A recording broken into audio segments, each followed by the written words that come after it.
সীতাকুণ্ডত উগ্র অবৈধ পানির কারখানা সিলগালা করে দিয়ে এবং এ সময় একজনের অর্থদণ্ড দিয়ে ভ্রাম্যমাণ আদালত।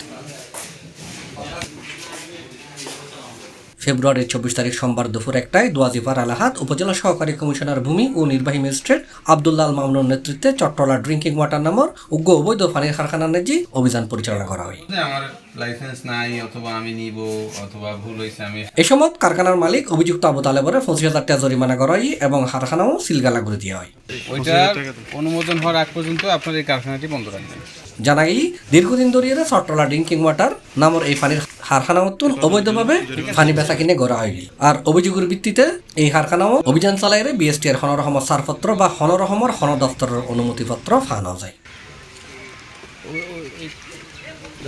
গোপন সংবাদ সূত্রে চট্টগ্রাম জেলা এনএসআই তথ্য মতে বিএসটিআই এই অভিযান পরিচালনা করছে। অভিযানত উপস্থিত আছেন BSTI field officer Mohammad Ali Akbar Sohel, NSI কর্মকর্তা এবং সীতাকুণ্ড মডেল থানার এসআই নজরুল ইসলামের নেতৃত্বে আইন শৃঙ্খলা বাহিনী। ফিল্টারিং কারখানা এখানটাতে উনি যেভাবে করে পানি ফিল্টারিং করছিল এই প্রক্রিয়াগুলো সঠিক ছিল না। আমার সাথে বিএসটিআই ইন্সপেক্টর আছেন, উনি যাচাই বাছাই করেছেন যে ওনাদের অনুমোদন নাই এবং যে প্রক্রিয়ায় পানি উৎপাদন করার প্রয়োজন সেটা নেই, যার জন্য এই পানি যে কোনোভাবে স্বাস্থ্য ঝুঁকি রয়েছে এবং সেই বিষয়টা আমলে নিয়ে বিএসটিআই তদন্ত করে তারা প্রসিকিউশন দিয়েছে এবং সেটা আমলে নিয়ে মোবাইল কোর্ট সম্পন্ন হয়েছে এবং এই প্রতিষ্ঠানকে 25,000 টাকা জরিমানা করা হয়েছে। আর এটা পরবর্তী লাইসেন্স গ্রহণ অবধি তার কার্যক্রম বন্ধ রাখার বিষয়ে বলা হয়েছে।